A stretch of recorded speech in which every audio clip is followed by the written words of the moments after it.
안녕하세요. 오늘 강독 8차시네요. 많이 했지요. 좀 뭐라고 할까, 그 중간중간 읽고 또 어떤 편을 완독을 하지 못하는 경우도 있고 해서 조금 헷갈리거나 혼란스러우실 수도 있는데, 가능하면 우리가 조금 이런 문집이 이렇게 생겼다는 것 정도라도 맛보시면 나중에 또 여러분들이 찬찬한 그런 관심을 가지시고, 뭐 내가 고봉 한 사람의 글이라도, 한 분의 글이라도 좀 꼼꼼히 새겨보고 읽어보고 그 의미를 되새겨보겠다 하면 평생 읽을 수 있습니다. 꾸준히 읽으시면 참 좋습니다. 어느 한 사람의 사상이라도 위대한 역사의 의미를 남긴 그런 사상을 깊이 공부하는 건 좋은 일이죠. 워낙 요즘은 정보가 막 공개되어 있고 또 너무 책도 많이 나오고 해가지고 이제 진짜 참 너무 많으니까 어떤 걸 구별할 수가 없을 정도로 혼란스러운데, 그래도 뭐 여러 사람들이 이렇게 공인한 글, 또 오랫동안 고전으로 여겨왔던 것들, 이런 것들을 선택해서 찬찬히 읽어보면 자기 삶을 풍요롭게 만드는 데 큰 의미가 있을 것 같습니다. 오늘은 면왕정기하고 퇴계 선생 만사를 읽을 텐데요.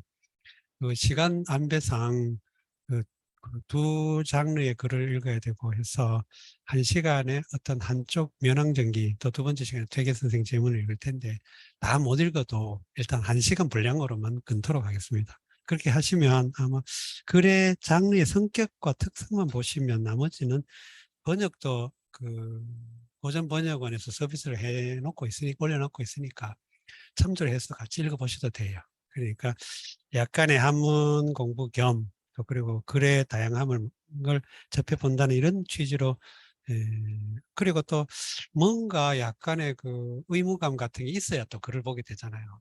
좀 사람이 그렇죠.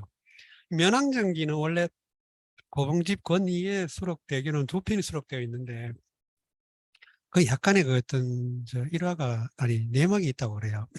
처음에 면왕정기를 송순의 어떤 부탁으로 한 편을 지었는데 송순이 나중에 그 율곡 이 선생인가 아무튼 정치적으로 약간의 그 지탄을 받게 됐어요.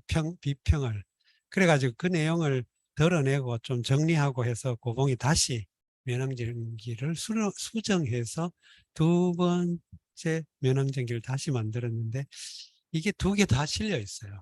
그래서 이게 뭐 그 당시로서는 아마 면왕정 고봉집이나 고봉집을 편집한 사람들이 뭔가 착각을 했는지 아니면 의도적으로 했는지는 몰라도 두 개 다 수록되어 있는데, 그럼으로써 오히려 또 그 내막 같은 걸 더 알게 되는 그런 부수적인 텍스트 판본에 관련된 재미있는 사건도 있을 수 있으니까 뭐 나름대로 또 의미가 있죠.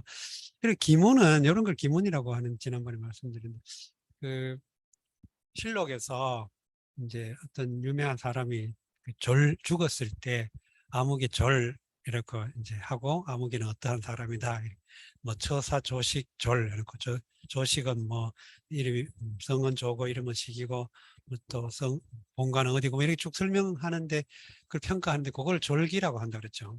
그리고 또 중요한 역사 사건 뒤에 또 사신 논활 이렇게 해서 붙어 있는 경우인데 이것도 사론이라고 한다고 그러는데, 이 문집에 이렇게 정자나 누각 뭐 또 특별한 건물의 의미를 부여한 건물의 그 건물의 의미와 내력과 뭐 기타 등등 전달하고자 하는 그 내용을 담은 글을 기문이라고, 그 주로 이제 무슨 기 이렇게 되어 있기 때문에 기문 이렇게 하는데, 우리가 이제 이 호남에도 누정이 되게 많죠. 그 경치가 좋고 또 여기는 경제적인 그 실력도 풍부한 곳이니까, 경제적인 생산력이 풍부한 곳이니까 당연히 그러한 지주층, 양반 지주층 중심의 그런 살롱 같은 일종의 그 문화를 형성하고, 거기에 이제 유서 깊거나 또 경치 좋거나 하는데 꼭 정자나 누나 이런 걸 짓고는 거기에 이제 모여가지고 자기들의 어떤 인간관계를 교제를 하게 되는데, 이렇게 누나 정에 붙어 있는 이 기문, 그 글을 기문이라고 하고, 무슨 정기, 무슨 루기 이런. 근데 이런 기문이 유명한 거는 중국에서 역대로 유명한 것들은 고문진보나 고문관지 같은 데도 모범 문장으로 많이 수록돼 있죠. 뭐 동락원기, 악양루기 같은 그런 또 뭐랄까 황학루기 같은 거 이런 것들은 전부 난정서 뭐 이런 거 그런 것들은 전부 그 수록 명문으로 수록도 되어 있고 하고 그래서 여러분들이 누정에 이제 혹시 이제라도 전에도 뭐 다녀보셨겠지만 이렇게 보면 늘 누정에 그 정자에 유래가 된 기문이 있고 그 다음에 중수했으면 중수기 또 기문이 있고 그 다음에 이제 주위로 그 정자에서 열었던 중요한 시회에 시의 어떤 그 작품들을 걸어 놓는 그런 그 편액들이 쭉 있는데 그걸 제일 처음 시를 쓴 뭐 주인이 주로 쓰긴 하는데 주인이나 아니면 그날 제일 중요한 주빈이 어쩌다가 그 정자 낙성식에 와서 아주 유명한 아주 막 고관 대작 같은 뭐 이런 사람이 오면 또는 자기가 이렇게 높이 받들고 있는 이런 사람이 주빈으로 오면 그 사람에게 의뢰해서 이제 시를 하나를 짓게 되고 그걸 원문시 그렇게 하고 그 다음에 이제 차원을 쭉 해가지고 빙 돌아가면서 그렇게 이제 그 편액으로 달아놓기도 하고 그렇죠. 그리고 그 차원은 후세에도 가능하기 때문에 뭐 시대별로 또 그 어떤 그 정자의 후손들이 소유주가 부탁하면 차원을 특별히 또 붙이기도 하고 그렇습니다. 우리가 제가 특이한 상황 중에 하나는 말씀드렸는지 모르겠는데 장성의 백양사 쌍계루에 가보면 조순 서울시장 지냈던 조순 씨의 그 시도 편액이 되어 있고 월봉소원에도 조순의 시가 조순 씨의 시가 편액되어 있습니다. 그러니까 그만큼 현대에 와서도 그런 한 문화 우리 고전 문화에 대한 전통이 일정 부분은 아직까지 남아있죠. 왜냐하면 그런 세대가 있으니까. 그런 유풍이 있어가지고 지금도 그런 게 간혹 보입니다. 현대 와서도. 근데 앞으로는 뭐 그런 일이 있겠습니까만 그래도 이런 문화가 격조를 만들어내죠. 우리가 이걸 착취 문제라든가 이런 계급 문제 뭐 이런 거로만 보면 정말 이제 루소가 베르사유 궁전인가를 보고 저걸 보면 귀족들의 그 노름에 궁역질 난다. 저게 하나하나가 전부 인민들의 피땀 피인데 저걸 착취가 지었으니까 궁역질 난다 이렇게 말하는데 칸트가 미의 대상은 그렇게 보는 게 그런 게 아니고 관심이 없이 봐야 된다. 그 자체로 아름다운지 아닌지를 봐야 된다. 이렇게 말하는 게 있잖아요. 그렇게 미학의 어떤 의미를 이제 되새기는데 동서양을 막론하고 뭐 귀족들이 착취하는 거는 예사였지 본능인가 본성이나 본능 지금도 사실 우리가 최근에 뭐 무슨 저 식품 대기업이 그 노동자를 그렇게 노동자의 목숨을 아주 가볍게 여긴 사건이 있었지 않습니까? 이게 또 그리고 정치 권력에서도 마찬가지고 지금도 그거는 뭐 없어졌다고 할 수 없을 정도예요. 그렇게 보면 옛날의 그 양반 문화만 비난의 대상을 하는 건 아니죠. 물론 그게 문제는 있어요. 문제가 없다는 게 아니라 그게 또 한편으로 그렇게 문화를 만들어낸 거니까 또 그걸 통해서 우리는 옛날에는 이런 식으로 요즘 우리가 뭐 집들이 가거나 또 뭐 이렇게 어떤 그런 밖에 나가서 뭘 하면 술 먹고 노래하잖아요. 그런 것처럼 옛날에는 이렇게 양반들이 기문도 쓰고 또 시도 읊고 해가지고 그 의미를 되새기고 그리고 또 그거를 그 정자를 소유했거나 또는 그 정자에 올라간 사람들은 그 기문을 읽어보면서 그 의미를 되새기고 뭐 이렇게 했던 것이죠. 자, 면왕정기라고 하는 걸 한번 좀 우리가 한번 읽어보도록 하겠습니다. 면왕정이 담양에 있는 그 정자 이름이죠. 그리고 우리 송순이라는 인물은 저희가 중고등학교 다닐 때는 교과서에 그의 문학 작품이 두세 개가 실려 있었기 때문에 익숙한 그런 그 문인이기도 하고 그리고 이 면왕정에 관련해서 이게 약간 뭐라고 할까 약간의 참 웃음 아니 뭔가 이제 가십이 하나 있었어요. 면왕이라는 글자에 대한 약간 시비가 좀 있었는데 이게 앙은 우러를 앙자고 큰 문제가 없는데 요거는 숙일 면자인데 숙이다 이렇게 얼굴을 이렇게 고개를 숙이 앙 우러를 근데 이거를 혹시 부자가 아닐까 그래서 숙인다는 의미는 원래는 숙인다는 의미가 있는 이런 것도 있죠. 근데 그래서 한동안 일부 일각에서 이건 부자로 읽어야 된다 해가지고 부항정이라고 봐야 된다라고 하는 설이 있었어요. 근데 한자 제자 원리나 또 여러 가지 좀 더 자세한 정보를 저도 좀 궁금해가지고 좀 더 탐색해 봤더니 이건 면으로 읽는 게 거의 면으로 읽어야 될 것 같아요. 왜냐하면 이 글자 자체가 면 글자와 면 글자의 그 발음을 따르고 있기 때문에, 그리고 인변이 있고 해서 이거는 그냥 면으로 보는 게 맞을 것 같습니다. 혹시라도 여기 시비가 다시 읽거든, 뭐 저는 뭐 제 주장을 늘 강력하게 주장하지는 않아요. 틀림, 남들이 다르게 보면 다르게 보는 것도 인정해줘요. 그러나 제가 조사하고 찾아본 바에는 그냥 면으로 읽는 게 맞을 것 같아요. 뭐 왜 그 자산어보도 현산어보로 읽어야 된다 이런 설도 있지 않습니까? 근데 그게 전혀 터무니없는 주장이라고 할 수는 없어요. 왜냐하면 그 거물자, 아니 이 글자를 쓰고 이 글자 자체가 원래 자로 읽기는 하는데 이 현자의 그 이체자, 이 형자로 보기도 하거든요, 실제로. 그래서 현으로 봐야 된다는 설도 있는데 뭐 틀린 거라고는 모르겠어요. 저는 그냥 사람들이 쭉 읽었던 것도 나름대로 의미가 있으니까, 이유가 있을 거니까. 그래서 저는 일단 면항정으로 그냥 그대로 오는 걸로 취하고 있습니다. 혹시라도 이런 것들은 자체는, 이런 관심을 갖는 것 자체는 나쁘지는 않아요. 뭔가 좀 더 의심을 해보고 조금이라도 좀 약간 시비거리가 있으면 좀 더 살펴보고, 이런 것들은 정말 공부하는 사람으로서는 바람직한 자세예요. 그런데 또 그러고 또 무턱대고 터무니없이 뭐 이전에 어떤 설을 막 비난하는 비판은 좋지만 비난은 곤란하죠. 서두가 좀 길었습니다.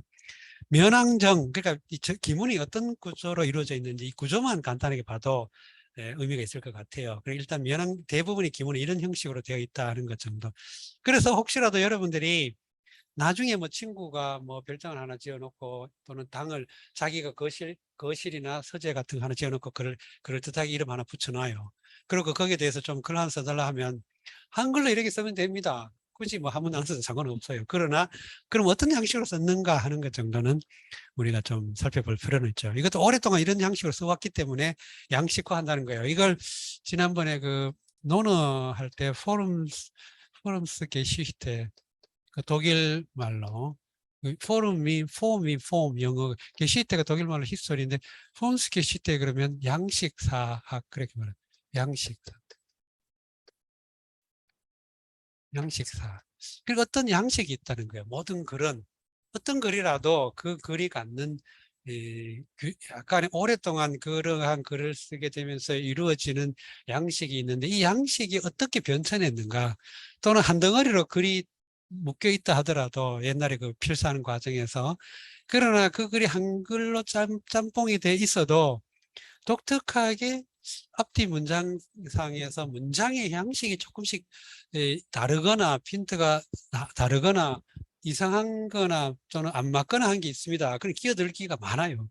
그럼 그런 걸 봐가지고 이런 양식과 이런 양식 구별해가지고, 요거는 어떤 시대에 유행했던 글 형태다, 또 여기에 나와 있는 그런 그 어휘는 어떤 시대에 주로 쓰였다 해가지고 그 시대를 추적하기도 하고, 또 이 글의 본래 성격이 뭐기도 하고, 그리고 모든 글은 읽는 사람을 대상화하는 것이죠. 그러면 기문도 당연히, 기문은 특히 공개된 정자에 쓰는 글이기 때문에 굉장히 이 공개적으로 이 독자들이 공개되어 있다고 이제 의식하고 써야 되기 때문에 굉장히 객관적으로 잘 써야 됩니다.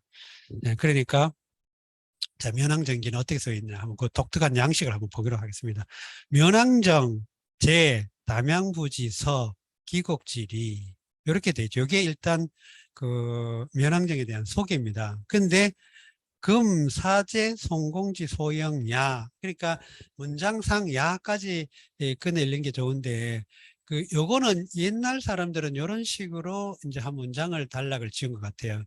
근데 지금 우리가 만약에 이 면항정이라는 거를, 그 정자라는 걸 이제 개념 말하자면 규정한다면, 지금 면왕정 제 담양부지 서귀곡지리 그래서 이건 소재지를 말했죠. 그러니까 어디에 있는 거. 그러니까 면왕정은 어디에 있느냐? 담양부의 서쪽 기곡리에 있다. 이게 정확한 문장이죠. 그럼 여기 하나로 단락이 된 거죠. 근데 기곡은 뭐 소기자긴 한데 그 지역을 기곡이라고 했대요. 그리고 성순의 호의 기촌이라는 호를 쓰기도 해요. 그래서 이 기촌은 원래는 발할 기자고 요 기자는 솥 기자예요. 솥기 같은 거. 자, 그런데 거기 있다 이 말이죠. 담양부의 서쪽에 기곡이라는 동네에 소재한다. 이게 이제 일단 면왕정의 정의죠. 그 다음에 이 소유주, 그러니까 어디에 있고 누구 것이다. 이 정도까지를 옛날에는 그 면왕정 어떤 정자에 대한 균형을 이제 제일 처음에 일반적으로 그렇게 내렸습니다.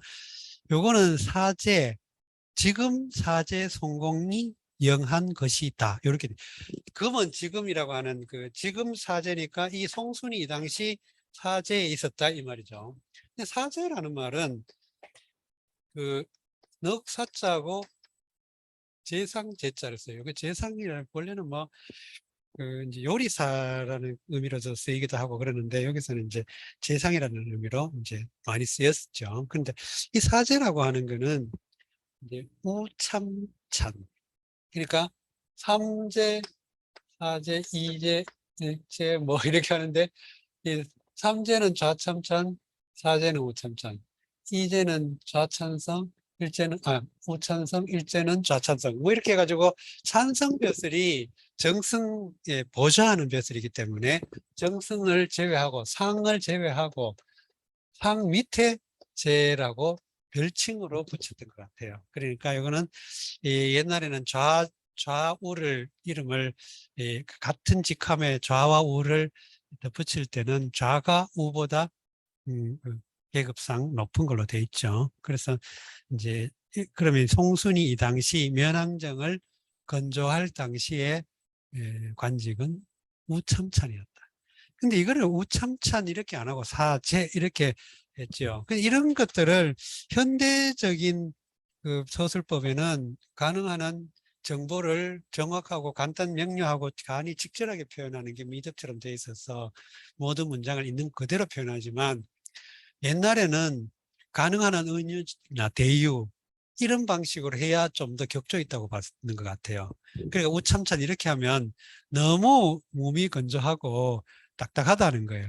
그래서 사제 이렇게 이 사제라고 규정했을 때와 우참찬이라고 규정했을 때 차이는 제 개인적으로는 사람이 본능적으로 너는 4등이다.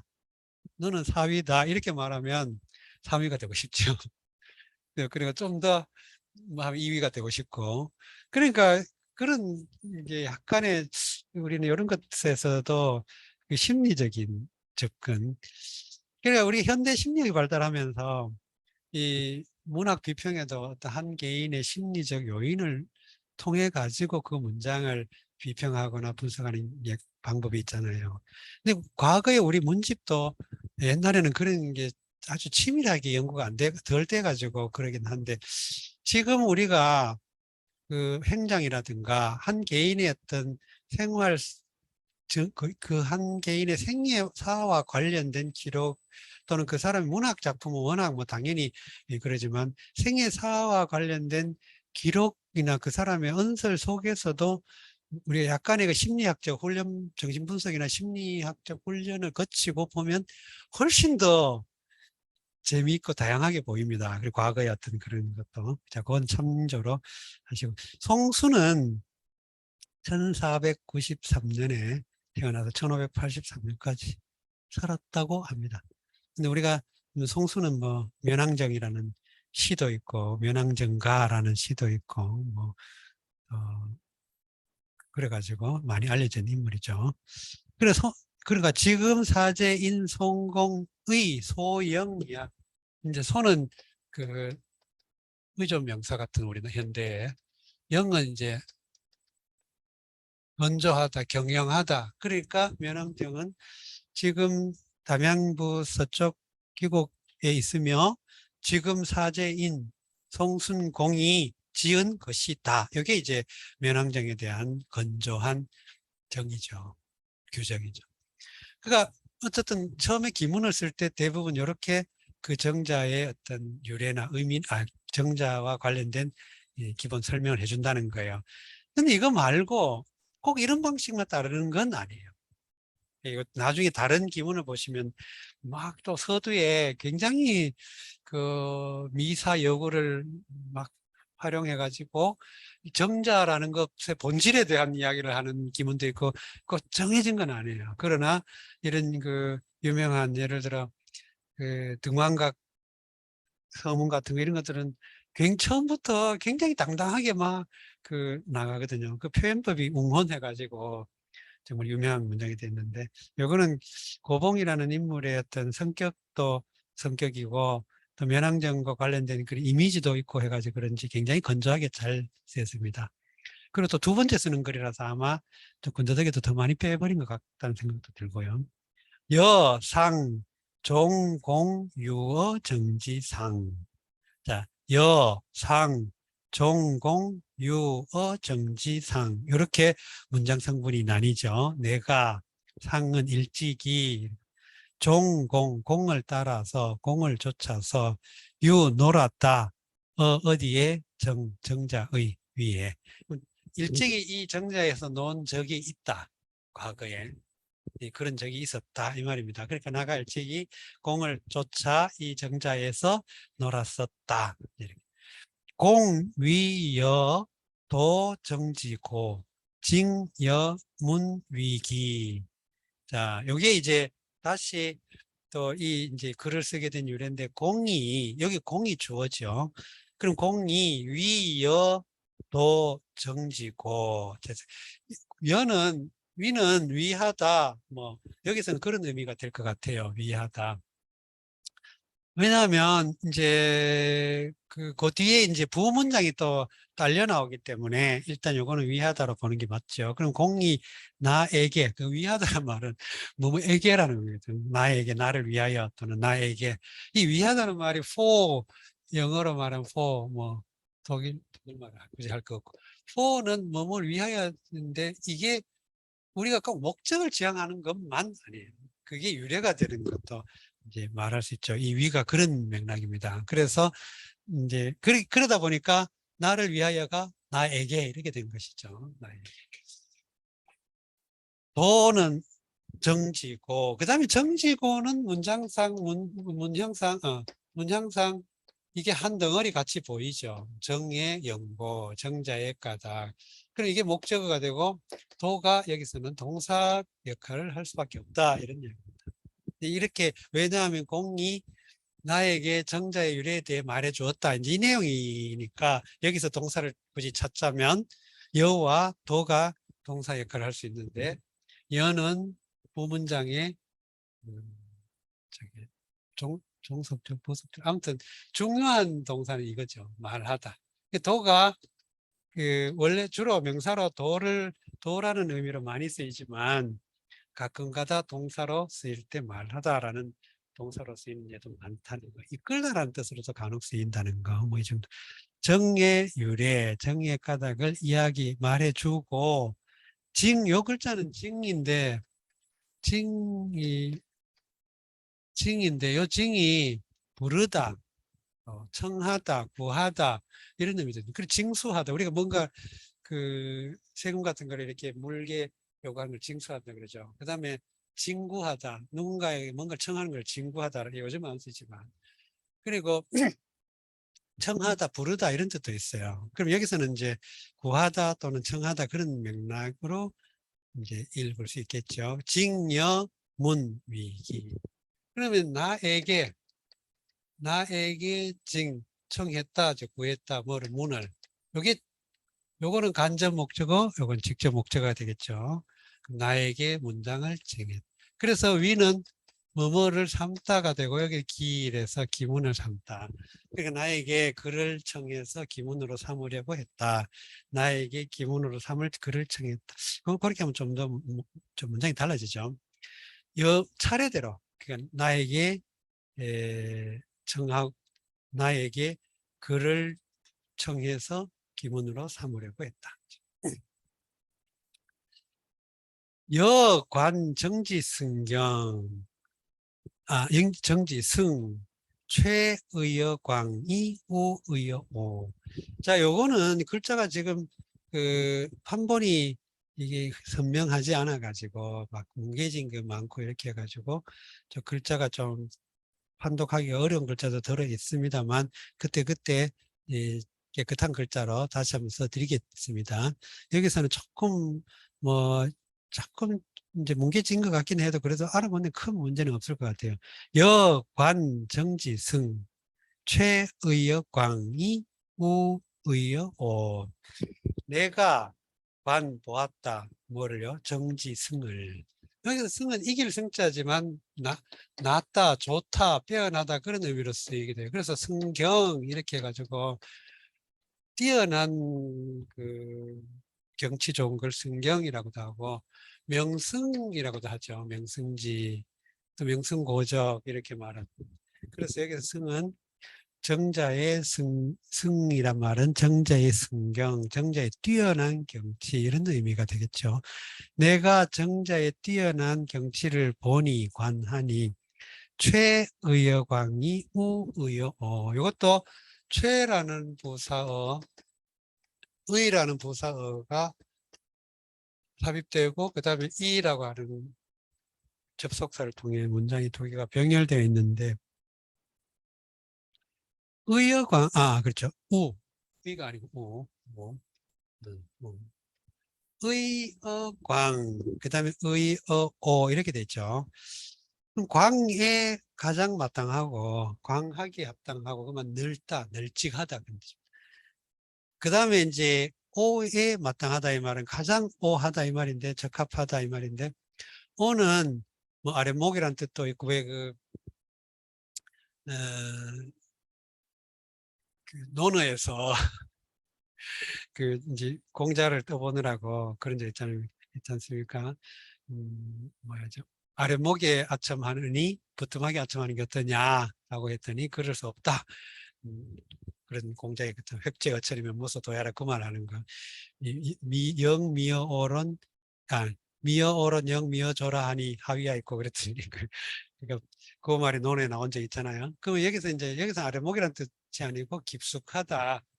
따뜻하다는 뜻도 있어요. 그러니까 깊숙하다, 거하다, 뭐 이렇게 정자라는 게 늘 이렇게 모든 사람들이 오가면서 볼 수 있는 그런 거는 별로. 물론 강가에 있으면 또 그 나름대로 운치가 있지만 보통은 약간 가려. 반 이상 나무를 심거나 숲을 이루거나 조성하거나 해가 약간 가리죠. 근데 그 정도 적당히 가려진 맛을 가져야 되는데 여기서 이제 정자라고 하는 거는 탁 트여 넓기도 해야 되고 동시에 어느 정도 가려져서 깊숙한 맛도 있어야 된다. 은근한 맛이 있어야 된다. 요 맥락을 지금 기대승이 이제 따온 겁니다. 그 의미를. 유자, 소위, 유지적, 대설유, 이자, 정가겸이 유야.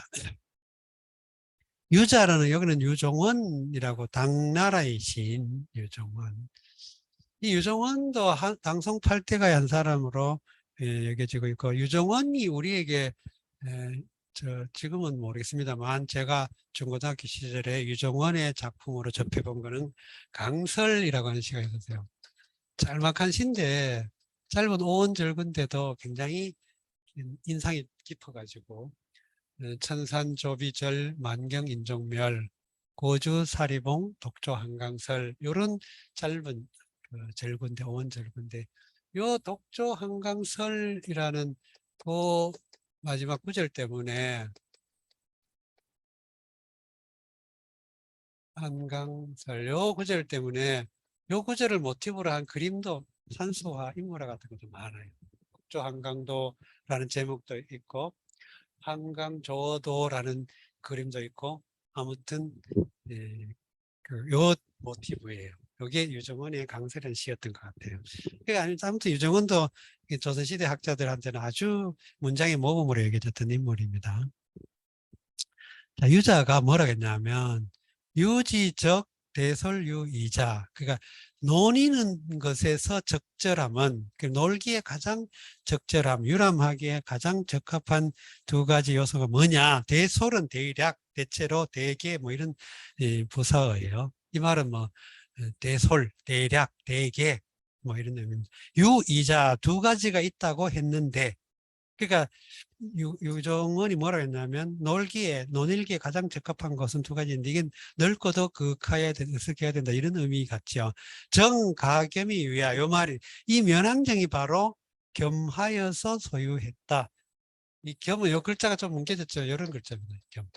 겸할 겸. 요 글자 유래 지난번에 한번 원래는 이렇게 썼죠. 근데 요거를 모양을 좀 줄여가지고 이렇게 이체자. 요 글자는 별을 2개 해놓고 이렇게 손으로 이렇게 한꺼번에 곡식 단을 몇 개를 이렇게 한꺼번에 쥐고 있다 이렇게 해서 겸하다는 글자가 됐다고. 자, 겸이유야. 그러면 겸해서 소유하고 있다. 그러니까 이 면항정이야말로 광과 오를 소유하고 있다, 가지고 있다 이 말이겠죠. 자, 여기서는 이제 그러니까 면항정 전체에 대한 이미지, 인상, 이걸 이제 제시했습니다. 그 다음에 구체적으로 입지 조건에 대해서 지금 말하고 있는데, 정동산왈 제월봉, 봉지향금방, 초이이거룡, 세여 용수지교, 정직기상. 여기까지가 이제 또 정자가 위치한 입지 조건을 지금 설명하고 있습니다. 정자의 동산을 제월봉이라고 한다. 이 제월봉은 제봉, 고경명의 보가 제봉이죠. 이 제는 이제 이 제라는 글자는 좀 글자가 조금 복잡해 보이긴 해도 그렇게 어려운 글자가 아닙니다. 거기 어디입니까? 소세원가도 제월당이든가요? 광풍각 제월당 그렇게 됐죠. 이 글자가 비우자고 그 다음에 밑에 가지런할 제가 있는 글자예요. 그러니까 발음이 여기 제고 여기에 비와 관련된 그런 의미를 담은 글자입니다. 이거는 비계일제자죠. 비계일제. 그래서 우리가 겸재정산의 아주 대표적인 인왕제색도 있잖아요. 인왕산의 제색. 그러니까 인왕산에 비 온 뒤에 인왕산의 모습, 인왕제색. 그러니까 지난번에 우리가 소세월이 있는 이름이 왜 광풍각 제월당이냐. 바로 황정견이 자기의 스승인 자기 스승이 아니고 황정견이 염계 주돈이를 일컬어 가지고 그 사람의 이미지를 광풍제월 같다라고 평가한 것이 유행이 돼 가지고 조선시대도 아주 유행한 말이 됐습니다. 광풍은 맑은 바람 이런 뜻이고 제월은 비 온 뒤에 맑게 갠 달 그런 뜻이 아주 깨끗하다 이런 뜻. 그 사람의 마음씨는 정말 깨끗하다 이 말을 광풍제월 같다 이렇게 표현했습니다. 그래서 제월봉이라고 한다 이 말은 이 호남 지역은 저위도 우리나라에서는 위도가 낮은 지역에 속하죠. 그러니까 저위도고 또 우리나라 지형이 동고 서저 또 약간 북고 남저 비슷하게 돼 있죠. 그러니까 주로 평야나 평원이 서남 쪽으로 발달하고 이렇게 하다 보니까 그런데 이제 담양 그다음 그 위에 이제 순창 임실 곡성 담양 이쪽으로는 이제 산악이 제법 많이 발달해 있지 않습니까? 덕유산과 지리산의 영향으로. 그러니까 이게 이제 이 나주 쪽으로 오면서는 그 기세가 점점 줄어들고 꺾여드는데 그러다 보니까 호남의 지형의 산세들이 대체로 비교적 높은 산이라도 이 봉우리 자체가 이렇게 둥두리하고 약간 둥글둥글하고 그런 느낌이 나요. 그러니까 우리가 지금 진원이라는 데서 이 광주, 그 다음에 담양으로 이렇게 이어지는 이 뒤에 산이 이게 뭐 병풍산, 삼윤산 뭐 그런다는데 그 산도 또 추월산 얘기하는데 그 산도 멀리서 이렇게 보면 진짜 이렇게 쭉 공제선이 쭉 이어지는 것처럼 돼 있죠. 자, 그러니까 이 제월봉도 담양이라는 지역에서 그 정자가 있는 자리 쪽에서 아니면 광주나 담양 인근에서 이렇게 보면 깨끗하게 달이 올라오는 모습이 잘 보이는 그런 데가 아니었을까 이렇게 짐작해 봅니다. 봉지향금방 봉지의 지는 가지 아니 갈라지는 거 그런 의미죠. 그래서 가지지는 물론 여기 나무 목이 들어가고 하지만 이건 이 글자는 지 또는 기의 발음. 그래서 손수가 들어가면 기술이라는 의미가 되죠. 이 지는 이렇게 갈라지는 거예요. 지류, 지맥, 지파 할 때, 본지, 뭐 본손과 지손 이렇게 말할 때.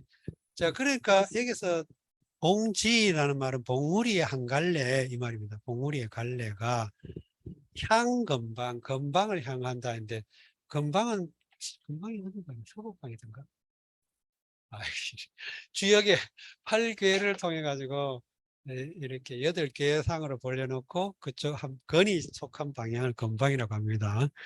저는 그런 쪽은 뭐 별로 연구를 안 해가지고 자, 아무튼 건방으로 향하고 있다. 그걸 예를 들어 봉우리가 있는데 든 것은 있는데 이렇게 봉우리가 있는데 어떤 봉우리를 이런 식으로 나가면 이 방향이 향하는 방향이죠. 이 제월봉이라는 봉우리가 제월봉이라는 봉우리가 이쪽으로 이렇게 이제 길어진다. 그럼 이쪽으로 향한다는 의미죠. 이게 건방이었다 이런 거예요. 그래서 제월봉은 그렇게 지맥이 이어지고 있다. 초, 이, 거, 륭. 초는 조금 또는 점점 이런 뜻이 있고 또 그러니까 조금 아주 조금. 근데 이 조금도 요거는 벼화자에 이 초가 붙었습니다. 요게 초라는 발음을 만들어요. 초상화할 때도 이 초자 쓰고. 근데 초 또는 소 이렇게 쓰는데 이 초, 그 조금 이런 뜻이에요. 나뭇가지 초는 또 이렇게 쓰죠. 자, 이게 요 글자만 알면 나머지는 또 이제 연상되어 가지고 글자 많이 만들 수 있습니다. 초이는 여기는 이제 비스듬할 이자인데 이것도 보면 이 글자예요. 요거는 우리가 보통 천자문 배운 사람들 있기야 이렇게 하는데 어조사, 어기사, 야로 쓴 거고 여기 붙고 그 다음에 책받침이 붙어요. 착받침. 이렇게 해가지고 비스듬하다 또는 뭐 꾸불꾸불하다 그리고 끊어지지 않고 뭔가가 이어져 있다 이런 의미인데 발음은 이고 그러니까 초이라고 하는 말은 조금 내려가서 그러니까 건방이 있는데 그 건방에서 조금 구부러지다가 이거는 그러니까 건방이 이렇게 여기에 약간 이런 식으로 구부러지다가 그러면 이렇게 봉우리가 형성이 돼가지고 이렇게 가다가 이렇게 구부러지는 거죠. 조금 그러다가 갑자기 이게 높아진다는 거예요. 거륜은 갑자기 걷자요. 륜은 높을 융자 우리가 융성하다 할 때 쓰는 이 융자. 자, 그러면 이렇게 됐는데 갑자기 이렇게 꺾어지면서는 어떤 현상이 생기냐면 이게 하나 더 생긴 거예요. 높아진 거예요. 갑자기 등고선이 높은 게 생겨버려요. 그러면 옆에서 보면 이렇게 가지고 이렇게 내려가다가 갑자기 툭 이렇게 올라간다는 거예요. 거륜. 그래서 세여 영수지교. 그러면 형세가 마치 용의 머리가 쳐든 것 같다. 교는 원래는 바로 잡을 교자인데 여기서는 높다, 높이다 이런 의미로 보이는 것 같아요. 그러면 용이 이렇게 내려오다가 용머리가 이렇게 이제 용머리가 퍽 이렇게 쳐든 것 같다는 거예요. 이런 식으로 모양, 손의 형태가 이렇게 돼 있다는 거예요. 이렇게 제울봉이 쭉 내려오다가 갑자기 툭 올라가면서 이렇게 돼 있다는 거예요. 재밌게 되어 있다는 거예요. 지세가 재밌다는 거죠. 정은 정직기상. 그러면 면왕정은 바로 이 제월봉의 자락에 힘을 얻어가지고 바로 여기 있다 이런 이야기입니다. 탁 치켜 올라간 그 위치에 있다. 정직기상. 정은 정직기상. 정은 발을 정자가 여기서 부사어로 바로 지금 곧게 기상 그 위에 이 직은 치의 의미로 쓰일 수도 있어요. 어디 이 직을 써가지고 거기에 있다, 위치하다 이런 의미로 치의 의미로 써가지고 위옥삼칸 사허인데 위옥삼칸은 집을 세 칸으로 지었다. 그러니까 집은 세 칸으로 지었다. 집 세 칸을 그 세 칸짜리 집을 지었다 이런 이야기죠. 이 면왕정 송순의 유명한 시가 우리가 누구라도 다 거의 다 외우고 있다시피 한 시조, 유명한 시조 있죠.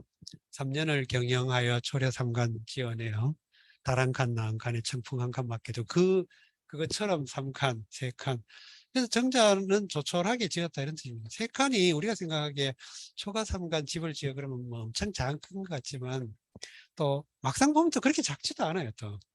아무튼 그러나 3칸은 기본 구조 집을 지을 때 한 사람이 독립해서 살 수 있는 최소한의 기본 구조 정도가 3칸이다, 3칸이다. 그래서 정자를 3칸으로 지었다. 그러니까 보통 우리가 정자나 뭐 이렇게 누정이나 뭐 다른 건물에 고건물에 들어가면 막 우리 어릴 때는 아무것도 모르고 그냥 어른들 따라다니다가 뭐 주워 듣다가 이제 나중에 보면 차츰차츰 눈이 열리면 어른들이 제일 처음에 정자에 가면 선생들이 가면 아 이거는 뭐 정면이 몇 칸이고 측면이 몇 칸이고 막 그러잖아요. 이렇게 보면 이제 이 기둥과 기둥 사이를 보통 한 칸이라고 하죠. 그리고 이건 3칸이죠. 정면 3칸이죠. 측면으로 봤더니 기둥이 2개 있어요. 그러면 측면 2칸. 그럼 총 2, 3은 6칸. 이 집 하나가 6칸짜리죠. 근데 경우에 따라서는 3칸, 정면에는 3칸인데 측면에는 약간 작더라. 그러면 1칸 반이죠. 예, 그러니까 정면 3칸, 측면 1칸 반 이런 식으로. 그렇게 옛날 건물을 구성하는 방이지. 그러면 정확하게 몇 미터냐 이렇게 따지지는 않는 것 같아요. 대체로 목수들이 일하거나 사람들이 생활하는 환경을 봐가지고 관용적으로 적당한 길이가 있는데 그 길이, 그 칸 넓이를 가지고 기둥을 세우고 그 기둥과 기둥 사이를 보통 한 칸 이렇게 말하고 있습니다.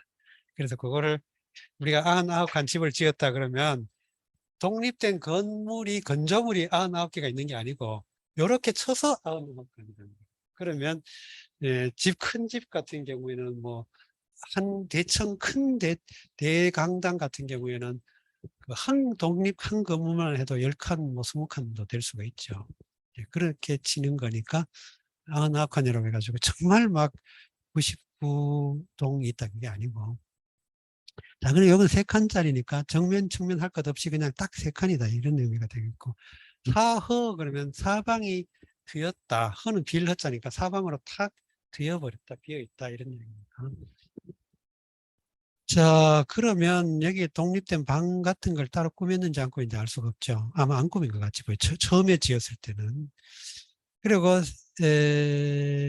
서북우 극척절, 극척절 이렇게 돼야 돼. 끊어 읽기가 극척절. 서북우 서북우 극척절.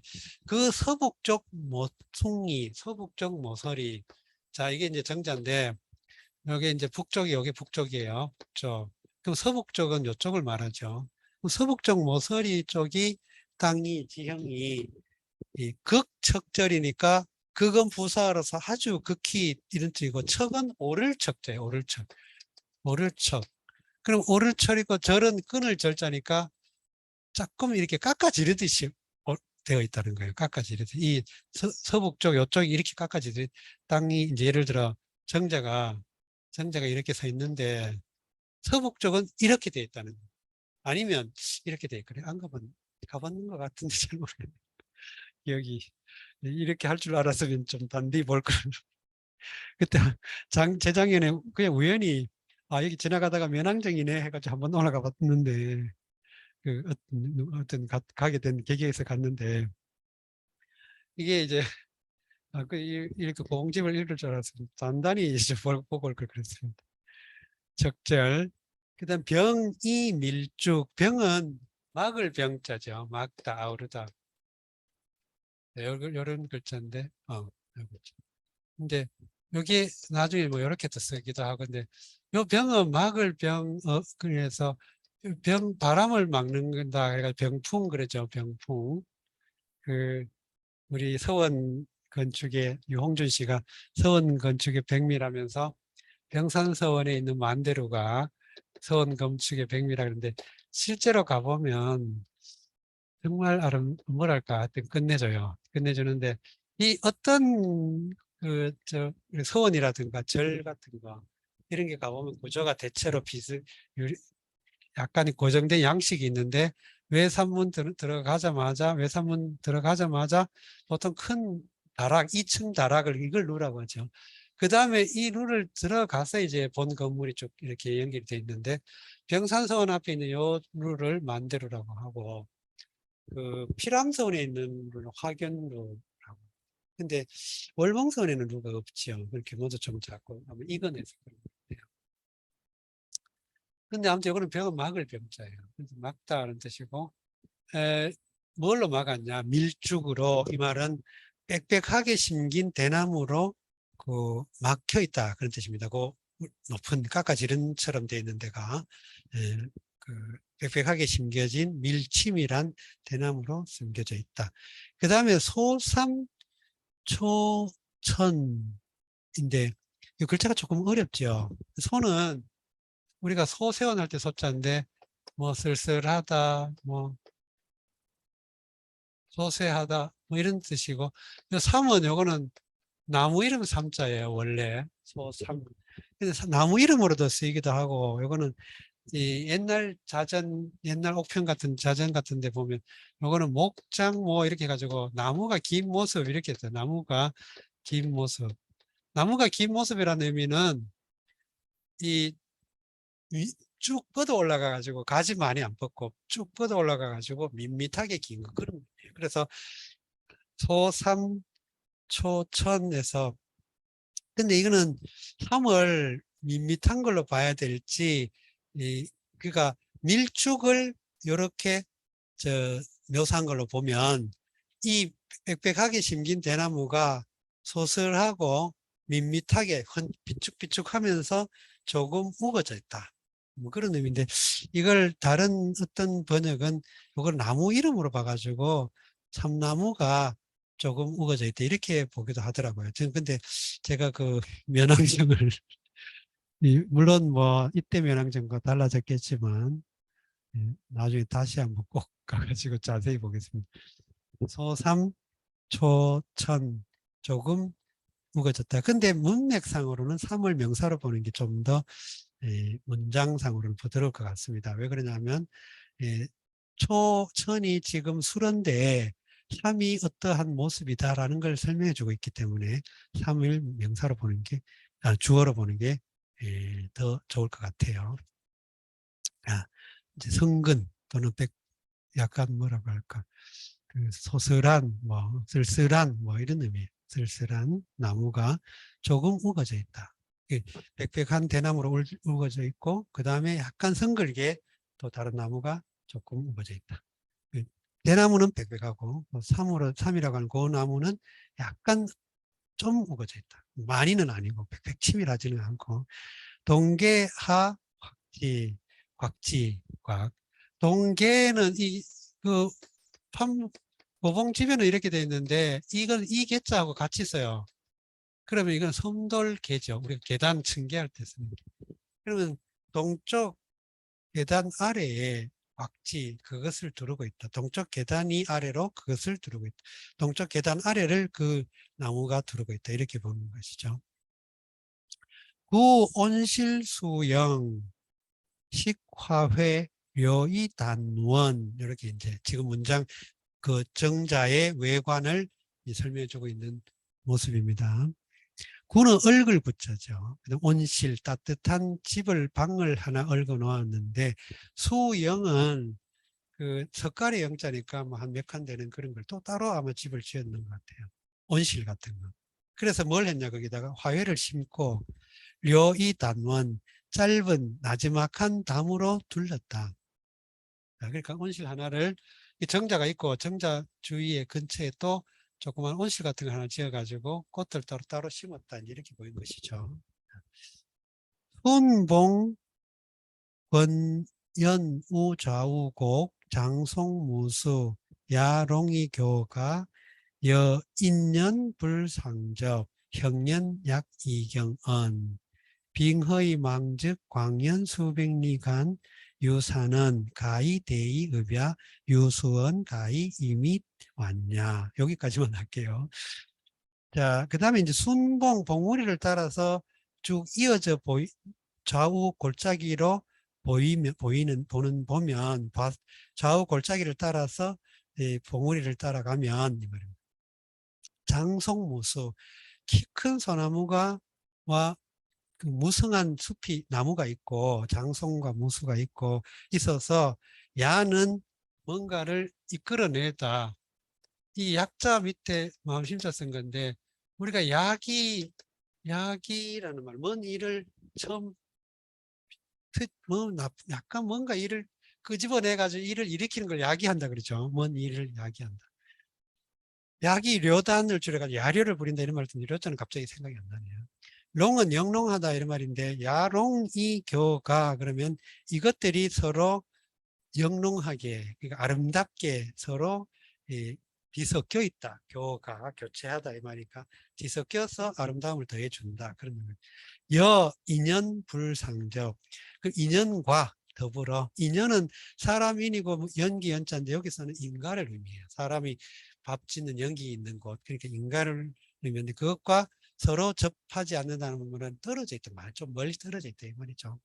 평년 멀리 멀어져 있어서 멀리서 어슴푸레해서 약이경은 마치 기이한 경치 같다. 그러니까 인가와는 떨어져 있고 또 정자가 또 멀리 이렇게 어슴푸레하게 있기 때문에 아주 이상한 모양이 기이한 이상한 게 아니고 기이한 빙허이망 그 빈 정자에 기대서 이런 뜻인데 빙허는 현대 우리나라 현대 문학의 선구자 중에 한 사람이 현진건 있죠.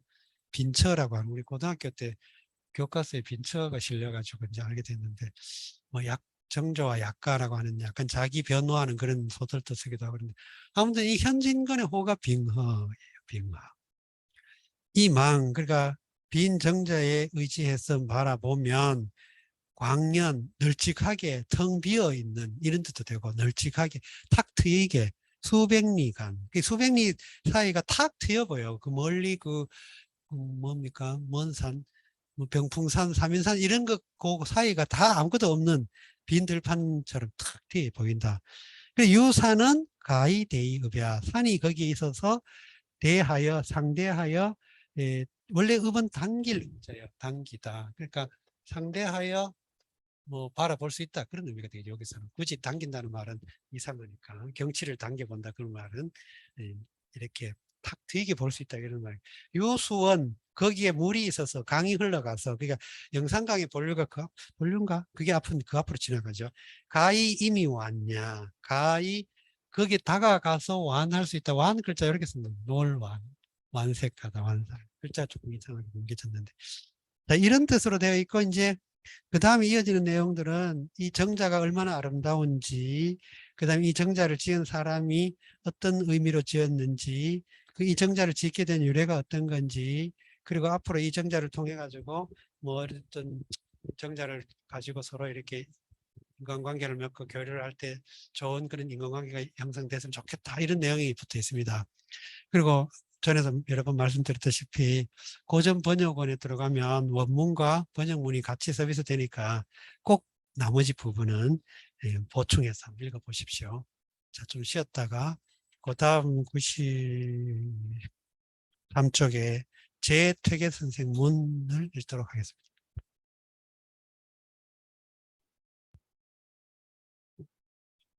안녕하십니까. 자, 그 다음 문제 93쪽에 제퇴계 선생 문 보도록 하겠습니다. 자, 이건 또 제문인데, 제문의 문집에는 엄청 많아요. 뭐, 모든, 그 당시 문집을 남긴 사람은 글을 쓸 수 있다는 사람이고, 따라서 글을 쓸 수 있는 사람이면 주위에서는 무슨 약간 이제 장사를 치르게 되거나 제사를 지내게 될 때, 그 사람에게 글을 부탁하죠. 우리 뭐, 저희들이 중고등학교 다닐 때, 중학교 다닐 때만 해도 편지 대필 하고, 편지 대독, 편지 대필 이런 거 뭐, 여러 번 했지요. 그만큼. 그러니까 옛날에 이게 오죽했겠습니까? 그러니까 글을 조금이라도 할 줄 아는 사람은 제문 쓰는 게 무슨 뭐 아르바이트죠. 중식으로 말하면. 그 정도로 많았던 일이죠.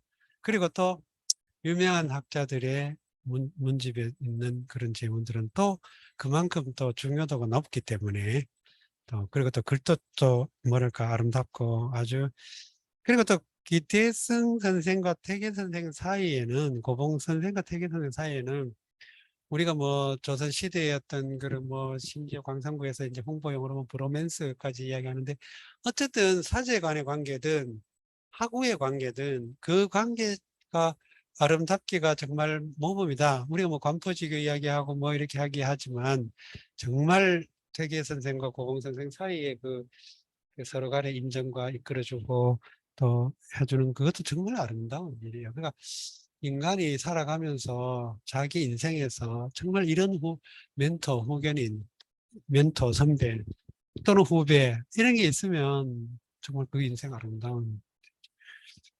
함석헌 씨 시에 그런 게 있었잖아요. 그대 그런 친구를 가졌는가 뭐 이런 시도 있고, 유한진 씨의 질환지교를 꿈꾸면 약간 너무 좀 낭만적인 느낌이 나는데, 그 함석헌의 그대 그런 친구를 가졌는가 하는 시는 괜찮은 것 같아요. 자, 뭐 그런데 뭐 노영심의 노래처럼 그런 희망사항을 위해서는 또 내가 그런 사람이 돼야죠. 네. 제택의 선생님 문을 보면서 옛날 사람들이 자기가 진심으로 서로를 존경하고 존중한 사람에 대해서 어떻게 재물을 짓는가. 물론 미사여구만 남발하고 나열하고 막 그냥 인간관계상 어쩔 수 없이 쓰는 것도 많습니다. 그런 것들은 우리가 과거 텍스트로 해가지고 액면 그대로 믿으면 안 되죠, 당연히. 요즘 사람만 유독 뭐 비도덕적이고 옛날 사람은 도덕적 그거 아닙니다. 인간 똑같아요. 동서고금 할 것 없이. 여전히 비열하고 여전히 탐욕스럽고 뭐 그렇습니다. 자, 윤경 5년 세차 신미 정월 갑자삭 초사일 정묘, 이게 날짜에 대한 그 제문으로 이제 죽은 이에게, 죽은 영혼에게 이제 제문을 올리는 날짜죠. 이 보면 어떤 방식으로 이제 보면 이게 우리가 보통 이제 그 제문을 쓰거나 충문을 쓸 때 보통 늘 습관상 유세차 이렇게 쓰죠. 유세차. 유세차. 무슨 년, 뭐, 무슨 간지, 무슨 월, 무슨 삭, 무슨 일, 이렇게 씁니다. 그러니까, 간지, 매달 간지, 그 다음에 1월, 그 다음에 이제 보통 뭐 다른 간지를 쓰기도 하고 안 쓰기도 하는 것 같아요.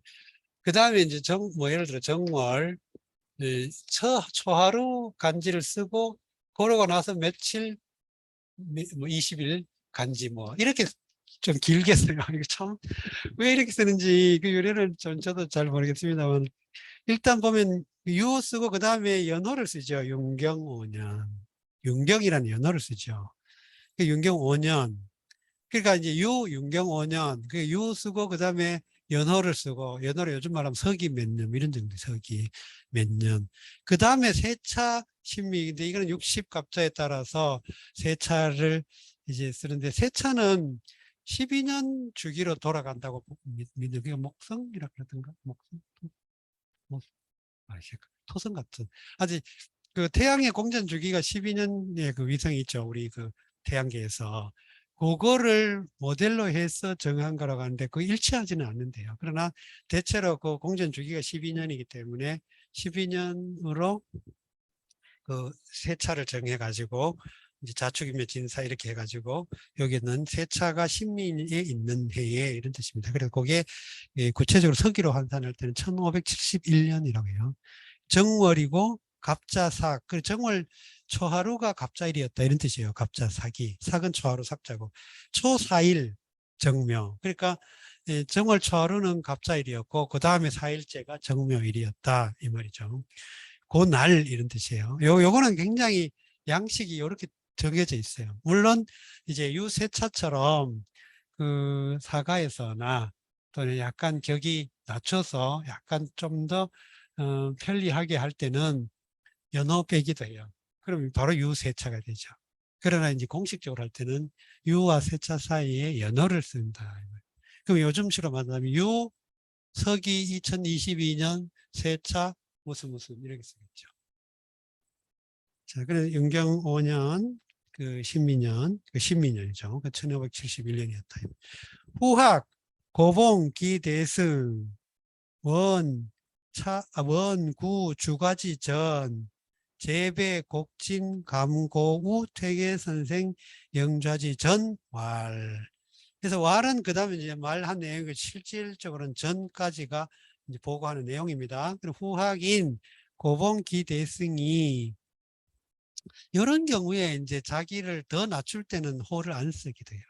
그러나 이런 경우에는 이제 기대승 선생하고 이황 퇴계 선생하고 고봉 선생 사이에는 굉장히 그 서로가 고봉 선생은 뭐 내가 스승님으로 모시겠다 이런 자세를 보였지만 퇴계 선생은 당신은 내 제자가 아니라 정말 당신이야말로 내 벗이다라고 할 정도로 서로 간에 존중했기 때문에 아마 여기도 보면 이제 후학이라고 자처했고 또 고봉이라는 호도 같은 것 같아요. 이대승이 원, 구, 주가지전. 원은 멀리 이런 부사어고 구는 갖출 구자죠. 그래서 갖추다 이게 동사고 뭐를 목적구가 주과지전이죠. 주는 술이고 과는 과일 또는 과자, 과일 같은 거 주과. 우리가 왜 주과포해가 이제 가장 기본적인 제사 그 제수다 이렇게 말하잖아요. 그럼 술을 한 병, 술 하나, 그다음 과일 하나, 그다음에 마른 뭐 생선이든 고기든 마른 포 하나, 그다음에 뭐 회는 단술 또는 식혜 뭐 이렇게 보기로 하는데 아주 그런 간단한 거를 이제 뭐 주과포해라고 하는데 아무튼 주과지전 그러면 제수를 상징하는 말이고 전은 제사를 올리기 위해 차린 걸 전이라고 하죠. 그래서 영전 이렇게 그 전을 올린다 이렇게 합니다. 우리가 석전 이렇게 다 이 전자 씁니다. 제사 지낸다는 의미로. 그럼 주가에 제수 준비를 차리고서 재배 두 번 절하고 곡하고 진 나아가서 이거는 원래 돌아올 병이라는 글자로 쓰이기도 하지만 비슷한 글자로 쓰이기도 하면 여기서는 이렇게 봐가지고 그래가지고 이게 진짜로 보는 게 맞을 것 같아요. 나아갈 진. 나아갈 진을 이런 식으로 썼던 것 같아요. 그러면 나아가서 감고우. 네. 감고우도 보면 이것도 양식적인 말이에요. 원래 이게 서경에 나오는 글이었는데 거기는 보면 감소 고우 황황 뭐 이렇게 네. 그리고 여기에 원래 양식적인 이 석양에 나오는 양식적인 그 글인데 이 죽은 이나 또는 신령에게 보고하거나 제사를 올릴 때 예의식을 차릴 때 보통 요 양식으로 요 격식의 말을 씁니다. 그러면 감소고우. 그래서 지금도 충문 쓸 때 이렇게 써요. 무조건 거의 무조건 몇 년 몇 월 며칠 제사 지내는 효자 또는 효손 아무개 감소고우 현 뭐 뭐 뭐 이렇게 했어요. 그러면 여기는 밝을 소자죠. 근데 여기는 감히 밝게 아련다 누구누구에게 이런 뜻이죠. 감소. 근데 여기는 소자 빼버리 빠졌죠. 빠져도 뭐 큰 문제는 없죠. 감히 보한다, 아련다. 누구누구에게. 근데 이게 왜 어를 안 쓰고 우를 썼냐. 지난번에도 한번 논어할 때도 그 말씀드린 적이 있는데, 이게 이제 한문에서, 고전 한문에서 제일 흔하고 일반적으로 많이 쓰였던 전치사 역할을 하는 거. 그러니까 동사와 명사 사이를 연결해주는 그 전치사 역할을 하는 것이 가장 대표가 이 우였는데, 서경에서는 우를 쓰다가 나중에 어를 썼다가 다시 현대 와서 우를 쓰게 되죠. 그러니까 이 우와 어는 그냥 통한다고 보면 됩니다. 발음도 똑같아. 그 우리 발음 우어지만 중국어 발음 둘 다 위라고 해서 똑같이 써요. 그래서 요즘 아예 이걸로 그냥 다 통용되고 있죠. 그러나 아무튼 그 변천은 이렇게 있는데, 그리고 이게 왜 변천되는가에 대해서는 뭐 여러 가지 이제 음성학이나 문학, 그다음 문자학에서 뭐 연구해 볼 만한 일. 근데 대체로 밝혀지긴 했어요. 이건 방언에 따라서 이렇게 쓰기도 하고 또 글자를 옮겨 쓰는 과정에서 글자의 편의성을 추구하기도 하고 뭐 해가지고 좀 바뀌게 되겠죠. 이것은 감고우 퇴계 선생 영좌지 전 퇴계 선생의 영혼의 자리 앞에 아래입니다. 그런 뜻이고, 왈은 이제 앞으로 이런 내용으로 말한다 이런 뜻으로 이제 직접 인용하는 걸 나타낼 때 왈 이렇게 씁니다. 오호 통제. 이 말은 뭐 우리가 많이 쓰는 것이죠. 이런 것도 보면 오호 통제. 아픕니다. 아프구나. 아프도다. 이런 뜻인데, 쟤는 목판본에는 이렇게 되어 있지만 정자로 쓸 때는 이렇게 쓰죠.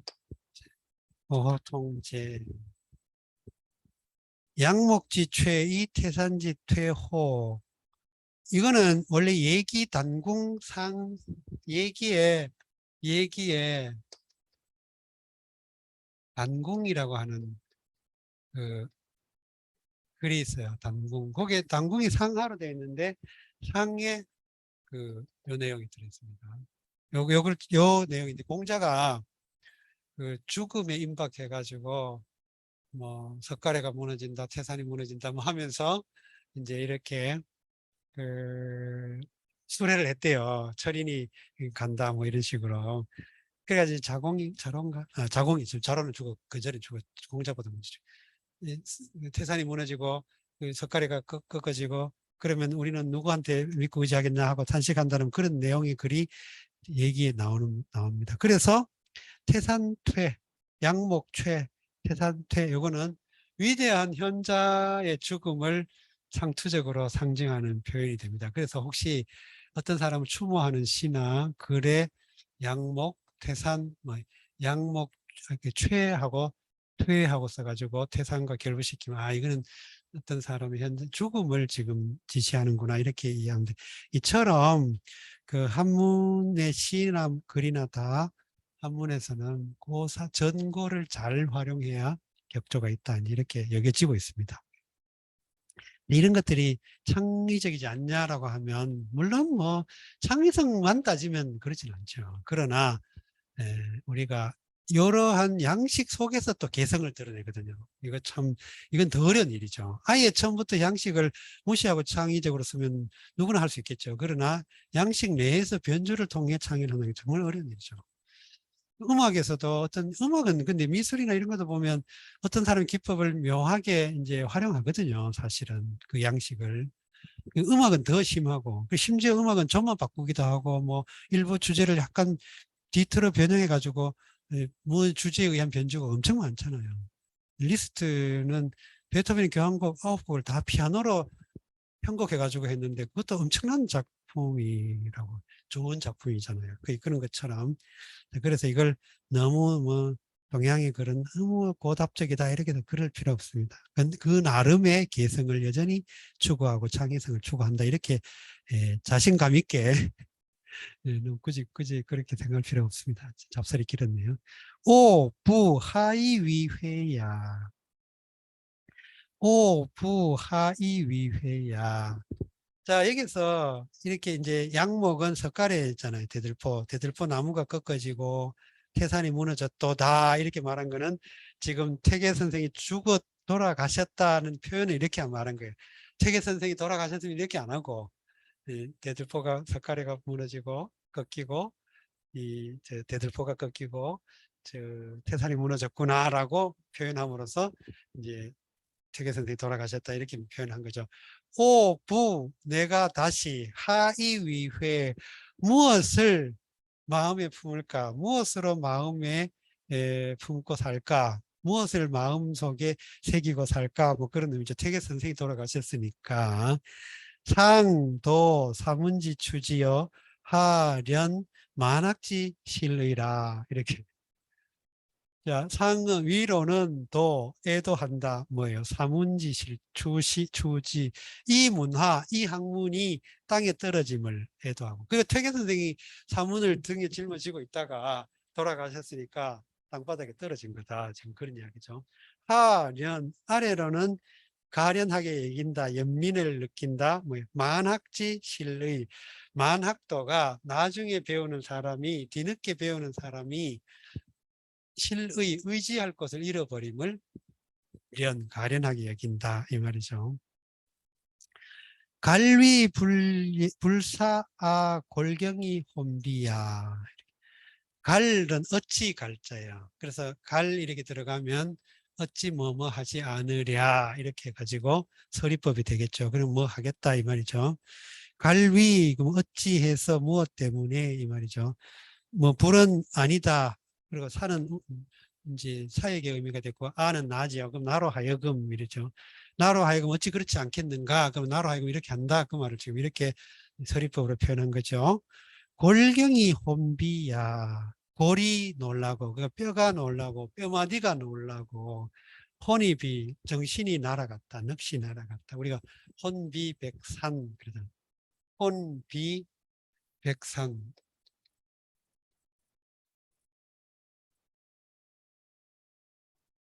우리가 혼비백산 그러죠.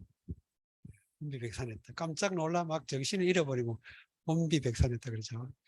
골경이 혼비, 야, 어찌 그렇지 않겠는가. 그러니까 선생님의 돌아가신 소식을 들으니 뼈마디가 놀라고 혼이 날아가 버렸다. 혼이 빠져버렸다.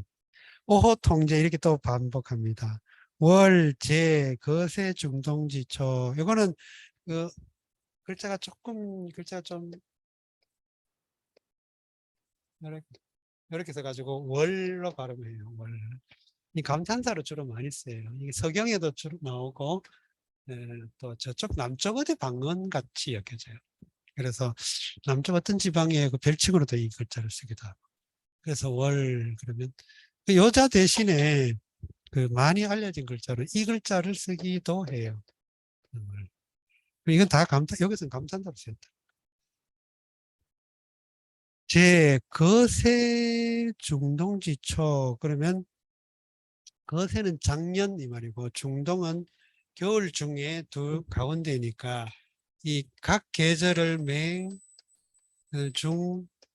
개 이렇게 써가지고 맹춘, 중춘, 개춘 이렇게 씁니다. 그러면 정월, 2월, 3월 그 음력 정월을 맹춘, 음력 2월을 중춘, 음력 3월을 개춘 이렇게 하죠. 그럼 맹동, 중동, 개동 마찬가지죠. 그래서 10월, 11월, 12월 이렇게 중동이었으니까 이거는 음력 11월을 의미합니다. 중동지 초 그러면 음력 11월 초 요즘으로 음력이 옛날에 그냥 음력 썼으니까 그냥 중동지 11월 초 위, 배, 일서 위는 맡길 위자고 배는 절할 배자고 일서는 편지 한 통 이런 뜻이고 한 통 편지 그리고 위배는 보냈다 그런 뜻이에요. 절하고 맡기고 절했다 이 말은 맡기고 절했다 이 말은 한 옛날에는 편지를 예를 들어 이제 누구한테 편지를 보내요. 이제 그 하인 누구든 편지를 보내요. 그럼 편지를 보내면서 그 편지를 가지고 갈 사람에게 절을 하는 거예요. 그러면 그 하인한테 절을 하는 거예요. 그 하인한테 절하는 게 아니고 받을 사람을 예, 으로 여겨서 절을 하는 거죠. 그래서 편지를 올리는 걸 배서 이런 식으로 많이 쓴 겁니다. 편지에 절한다 이 말은 편지를 그 예, 올린다 그런 뜻으로. 그래서 나중에는 재배상서 이렇게 말하죠.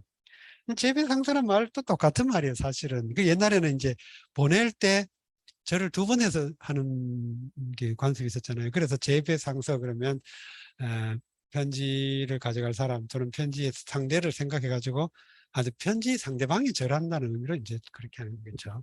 그래서 편지 상서 글을 보내서 이문기거의 그것을 가지고 물었다 기거를 기거는 일어날 기이고 그거는 앉아 있고 자리 잡고 있는 걸 그다음에 일어나 활동하는 거 기라고 해요. 그래서 임금의 일상생활을 옆에서 이렇게 이제 기록하는 거죠. 예를 들어 아주 사적인 개인의 일상, 뭐 예를 들어 몇 시에 일어났고 이런 걸 옛날에 메모를 하고 기록하는 기록해가지고 난 기거주라는 텍스트가 있습니다. 임금의 어떤 일상 활동을 기록한 기거주. 그러니까 이게 얼마나 옛날에는 이 기록도 중시하고 존중하고 그런 거 알 수 있죠. 요즘하고 정말 요즘 못 따라갈 정도로. 편중, 획봉해서. 근데 갑자기 뜻밖에도 편지 가운데 획봉해서, 그러니까 획은 받다, 획득하다 이런 뜻이고, 해서는 상대방이 편지를 이제 받는 걸 의미하는데, 편중, 개 10월 15일, 소재이. 그렇게 받은 거예요. 해서를 받았어요. 받들 봉자 쓰니까, 받들 봉자는 상대방이 나한테 준 거를 내가 받은 걸 받들어 봉이라고. 그것도 해서라고 하는 것 역시 상대방에 대한 편지를 은혜 해자 써가지고 상대방에서 온 거를 해 이렇게 가지고 해서 해설을 받들었는데 문득 받들었는데 그 생각지도 않게 받았다 그 말이죠. 그게 10월 15일 소재. 그러니까 그 10월 15일에 쟤는 원래는 이게 마름질 할 제자였는데 마름질 할 제인데 여기서는 지었다 그런 의미로 써서 자객 의미로. 그러면 10월 15일 날 써가지고 보내시고 그 퇴계 선생이 지금 11월 4일에 그러니까 정월 4일에 돌아가신 걸로 돼 있잖아요. 이제 그걸 한 걸로 돼 있잖아요. 재물을 올린 걸, 그 전에 이제 돌아가셨을 것 같고. 그러니까 무슨 뜻이냐면, 그 1570년 11월 달에 편지를 받았는데, 보내고 받았는데, 거기서 그, 그 편지는 퇴계 선생이 죽기 전에 10월 15일 날 써가지고 보낸 거라는 거예요. 그러니까 죽기 전에 마지막 쓴 거를 퇴계 선생이 받은 거죠. 탁인업자재 전기이래야. 이 탁은 부탁하다, 의탁하다 이런 뜻이고 인업은 인근 고을에 이웃 고을에 자제에게 부탁해서 전기이래. 저는 구를 전자죠. 구를 전. 요 글자가 여러분 이제 전하다, 전승하다 전자죠. 그럼 여기는 술에 차가 있고 요거는 전인데 요 글자는 단으로 뒀어요. 단. 이렇게 하면 둥글 단자, 뭐 우리 집단할 때 단자가 되죠. 그러니까 이 전이나 단이나 이 단이나 이게 발음이 서로 이렇게 왔다 갔다 할 수 있었던 게 이 전과 지읒과 디귿의 관계는 구개무화 현상으로 서로 간에 출입이 가능하죠. 그러니까 이제 예를 들어 아무튼 그게 많이 설명할 건 없고. 그러니까 여기서 이제 어와 아도 이것도 모으면 또 자음보다 훨씬 더 쉽게 변형이 일어나니까 상관없습니다. 그럼 여기서는 발음은 전이고 뜻은 수레인데 이게 이제 구르다, 돌다 뭐 이런 뜻이 우리 전전반치가다. 그러면 전기는 맡길 기자예요. 그러면 A가 B에게 맡기고 B가 C에게 맡기고 C가 D에게 맡기고 뭐 이런 식으로 해가지고 왔다는 거예요. 그러니까 예를 들어 퇴계 선생 안동 도산 예안에서 편지를 써요. 그래가지고 인근 자제한테 서울 간 사람한테 맡겨. 그럼 서울 간 사람이 이제 그 예를 들어 경상도 사람 주로 청량이 지금 말이죠. 아무튼 여기서 그 인근에 호남 사람한테서 온 사람을 찾아가지고 맡겨. 그럼 이 사람이 또 그 광주로 내려간 사람을 맡겨. 그럼 그 사람이 또 인근 고을에 기대성 선생 가까운 사람 맡겨. 뭐 이런 식인 거예요. 몇 단계를 거쳐서. 그 전기일해야 그 말은 전하고 해서 맡겨서 온 것이었습니다. 기, 경아이 능각지 태로, 우, 신지이 시사지 가우. 자, 요거 두 가지 내용이 주된 내용이 있는데, 기하고 우 이렇게 쓴 거는 내용의 선호를 이제 한 거죠. 내용의 A가 더 우선적으로 중점적으로 하고 그다음에 거기에 덧보태 가지고 또 B의 항목을 더하고 이렇게 됐다는 거예요. 그러면 처음에 뭐냐? 주된 내용은 나를 경책했다, 경계시켰다, 나를 경계했다, 나를 따끔하게 말하자면 충고한 거죠. 경책했다. 놀라 깨우치게 깨닫게 했다. 뭐를 능각지 테러를 내가 능각을 이 테러한 능각은 모릉자 각은 모서리 뿔각자예요. 그러면 능각이란 말은 규각이란 말로도 맛도 비슷하게 쓰는데 성격이나 자질 같은 걸 너무 뾰족하게 드러내는 거. 이걸 능각 그런 성격을 말한 거예요. 그러니까 고봉 선생이 본인도 거기에 대한 자기 어떤 성격의 결함에 대해서 늘 인식하고 있었고 당시 다른 사람들의 평에도 기대승이라는 인물은 이러저러하다라고 평하는데 보면 호승심도 많고 뭐 술을 좋아하고 뭐 성격이 좀 급하고 뭐 불같고 뭐 그래가지고 남한테 좀 뭐랄까 불편하게 만들고 뭐 이런 이 율곡 선생의 그 경연일기 보면 기대승은 정말 그 리얼하게 시구나. 그게 기대승 선생이 율곡 선생이 나중에 평가받기를 경연일기에서 성현이라도 정말 뛰어난 현자라도 판단 잘못하는 게 있다면서 그런 비슷한 예를 들면서 율곡 선생의 경우도 세 가지에 대해서 굉장히 좀 잘못 판단했다 하고 근데 이해 못하겠다 하는데 그 중에 하나가 이 고풍에 대해서 그렇게 나쁘게 약간 부정적으로 많이 부정적으로 보고 있어요. 인간적으로 심리적으로 참 접근해 볼 만한 그런 내용 같습니다. 자, 아무튼 능각을 태로는 너무란 뜻이에요. 태가 부사로 쓰면 지나치다 이런 뜻이 있어요. 정도가 지나치다. 로는 원래는 있을 노자죠. 명사로 쓰면 있을 노자인데 그 동사로 쓰면 드러내다 이런 뜻이 됩니다. 그래서 노골적이다, 노출하다, 노적봉이다. 아무튼 밖으로 이렇게 드러나게 한 거를 노라고 합니다. 그럼 테러는 너무 드러낸다는 거예요. 자기 성격의 어떤 그런 특성을, 능각을 너무 쉽게 드러낸다. 그러지 마라. 이 말이라는 거예요. 내가 뭐 죽는다 암시는 안 했겠지만, 이제 뭐, 사실은 70개기였으니까 그때 되게서 71세에 돌아가셨나 그런데, 그럴 때 되면 이미 그 당시로는 언제 죽었다고 말해도 아무 이상하지 않을 정도로 그 당시 그 당시로는 꽤 오래 사신 편인데, 그 연세가 된 상황에서도 이제 기대승에 대해서 이제 편지를 보낸 계제가 되니까 아마 태계 스스로는 느꼈겠죠. 마지막 편지인지도 모르겠다 하고 그랬겠죠. 그래서 간절하게 너 이렇게 해라. 당신 이렇게 하시오 하고 이제 경청을 했는데, 그러니까 앞에는 경 했고 뒤에는 신 했다는 거예요. 신은 펼치다, 펴다, 뭐 타이르다 뭐 이런 의미예요. 뭘 더 진술했냐? 시사의 가우를 이 우는 우임금 할 때 우자인데 이런 우려하다라는 의미로도 쓰여요. 우려하다. 그래서 근심하다.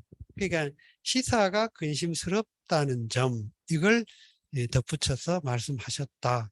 그러니까 이제 기대성 선생은 이제 그 정적이 많았죠. 좀 젊은 신예들의 약간 구심점 영수 역할을 했다고 그 지난번 논사록에도 그러고 또 연보에도 보면 이 당시 기대승 선생이 여러 가지로 이제 그 사림들의 그 구심점 역할을 할 수가 있었죠.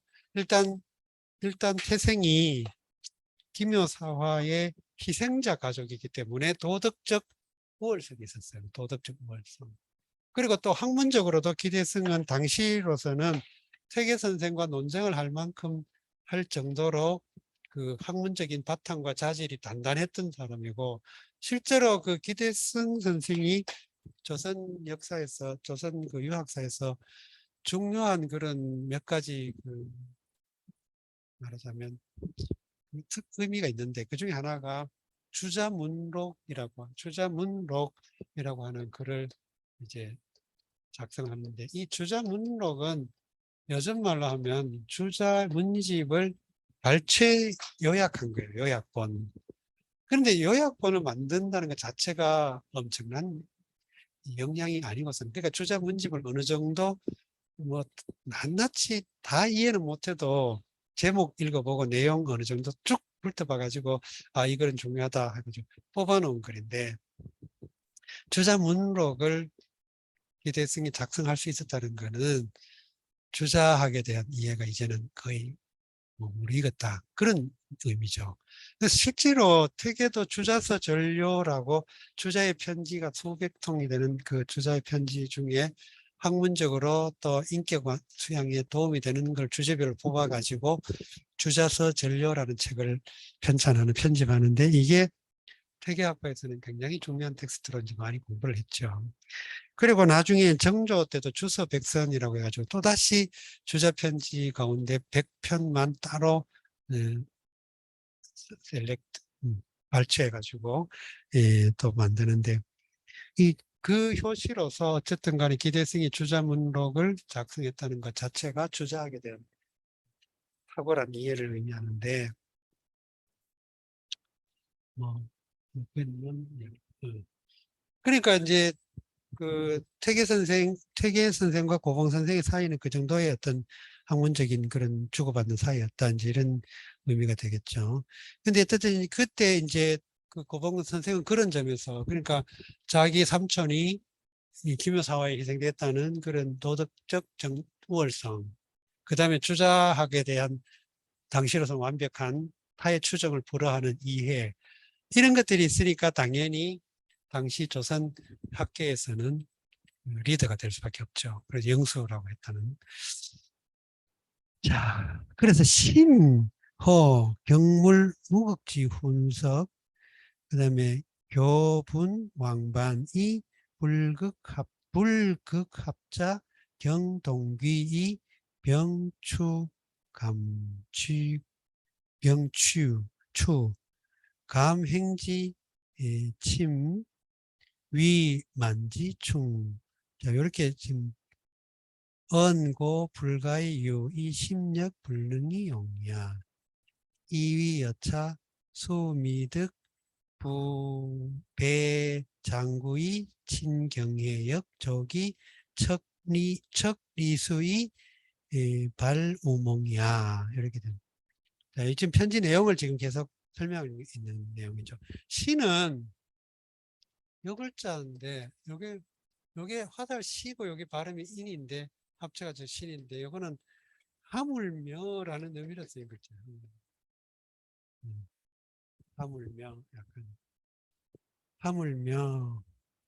경물무극지 훈석, 경물과 무극에 대한 훈석에서, 물격, 무극, 물격, 무극. 물격은 이제 대학 경물 취지와 관련해서 그 대학의 경물 취지를 어떻게 해석해야 옳을까? 물리가 이제 경물 관련된 건데, 경물 취지, 물격. 물격에 대해서 어떻게 해석할까? 그 다음에 태극, 무극과 관련해서 그 무극에 대한 가르침, 이런 것에 대한 분석에서 교반, 교분, 왕반. 교는 원래는 주다라는 의미도 있지만, 교부하다 할 때는 주다는, 또 주살이라는 의미, 저기 활살에다가 줄을 달아가지고, 그럴 땐 자구로 읽어요. 근데 여기서는 분은 이제 시끄럽다, 어지럽다 이런 뜻이고, 그럼 교분이라고 하는 거는 굉장히 아주 긴밀하게 많이 왔다 갔다 했다는 뜻이에요. 교분, 왕반. 그 말은 둘 사이에 이제 뭐 편지든 뭐든 간에 의사소통의 여러 가지 방식으로 그 의사소통이 굉장히 빈번하게 왔다 갔다 그런 뜻이에요. 불극합자에서 극은 이길 극자지만 이거는 이제 능하고 뭐 같은 의미 맥락으로 이해할 수 있겠습니다. 불능합자 그러면 합하지 못한 것이, 그러니까 이제 이 말의 맥락은 기대성 선생하고 이제 이황, 고봉과 그 퇴계 사이에 사단, 칠정, 무극, 태극, 뭐 이기 이런 걸 가지고 이제 논쟁을 하다가 특히 이제 4.7 이기에서 기대성은 일관되게 이제 그 기발 이승, 기발 이승 이걸 이제 논리적으로 이제 관찰해 나가고 이제 그러니까 사단이든 칠정이든 다 기발 이승이다, 일관된 논리다라고 하는 요 논지를 기대성 끝까지 이제 견지하고, 퇴계 선생 같은 경우에는 사단은 이의 요소가 강하니까 이가 주도적 측면이 있으니까 또 도덕과 연관된 그런 정감이니까 요거는 이의 성분을 벗어날 수 없다. 실은 이제 기의 성분과 연관된다. 요걸 역시 또 이왕 나름으로도 논리적으로 요 문제를 끝까지 양보하기 어려웠습니다. 그래서 나중에 이제 사단은 이발이 기수지하고 칠전 기발이 이승지하고 뭐 이렇게 이제 엉거주춤하게 약간 그 수정을 하긴 하는데, 그래서 여기에 이제 불극합자라든가 사단과 칠정의 관계 분석 관계 문제라든가 이기 어떻게 사단과 칠정을 배열할 수 있을까에 대해서 합치하지 못했던 것이 끝내 마침내 동귀이병추. 동귀이병추는 같은 내용의 말을 이제 약간 반복해서 신마하는 것이죠. 동귀 자체도 같을 동자에다가 귀는 돌아갈 길자니까 같은 귀결을 얻었다 이 말이죠. 병은 아우를 병자고 이제 추는 달려갈 추니까 병추 그럼 같이 나아갔다. 그러니까 결국은 이제 두 가지 서로 대립되던 이론을 어느 정도 서로 봉합하고 절충해 가지고 같은 이제 결론을 얻어가고 있었다.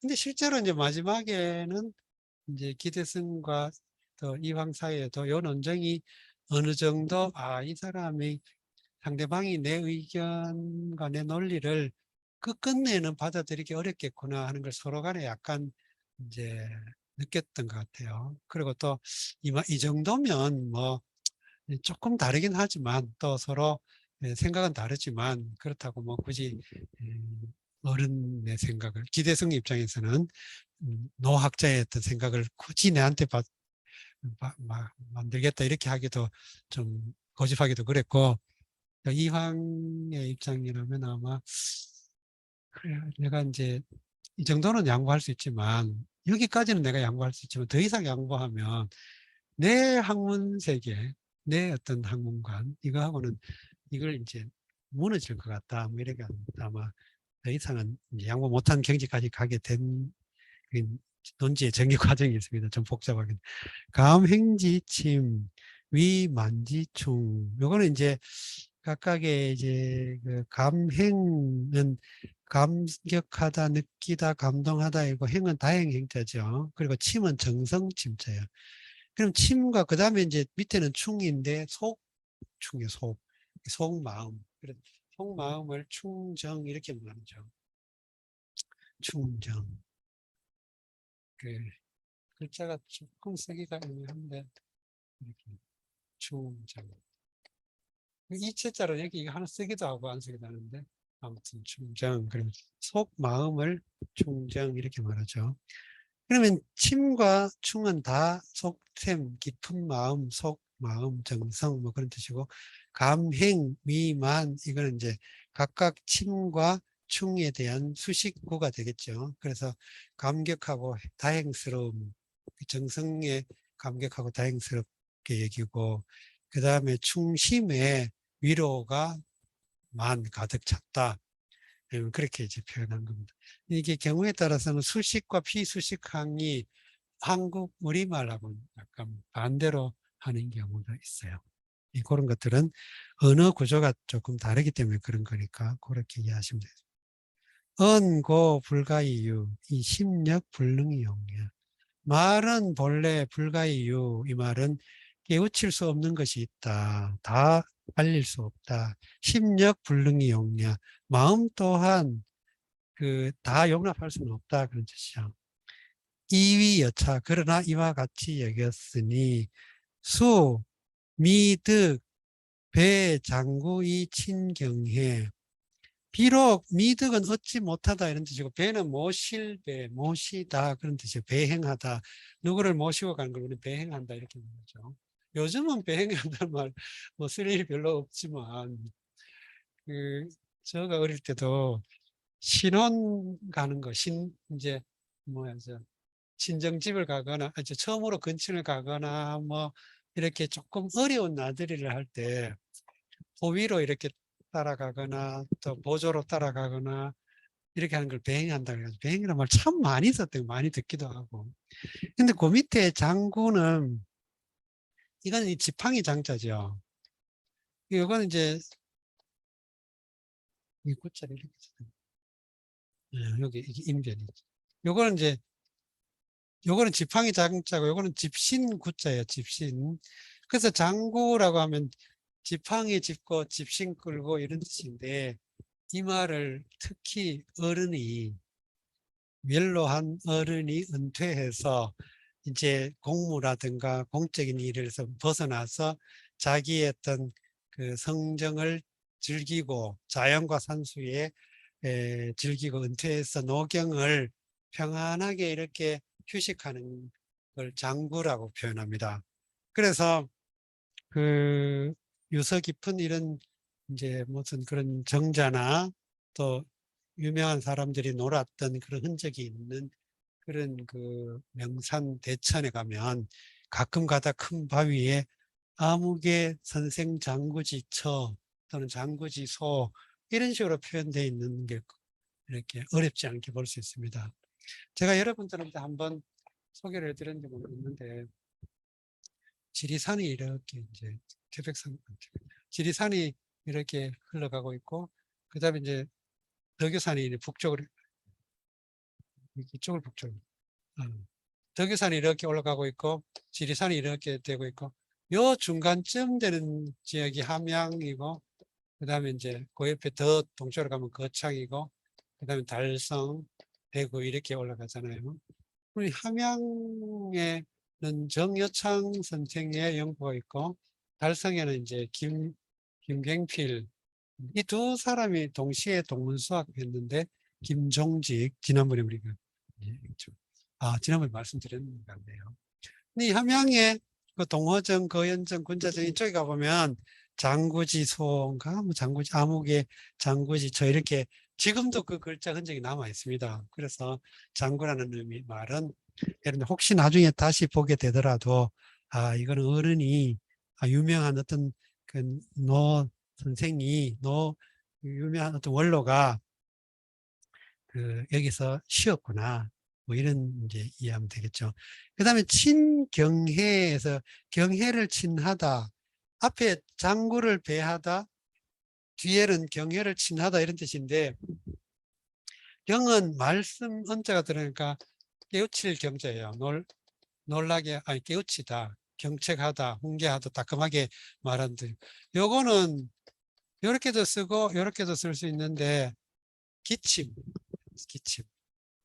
그러니까 우리 해수병 걸렸다 그러죠.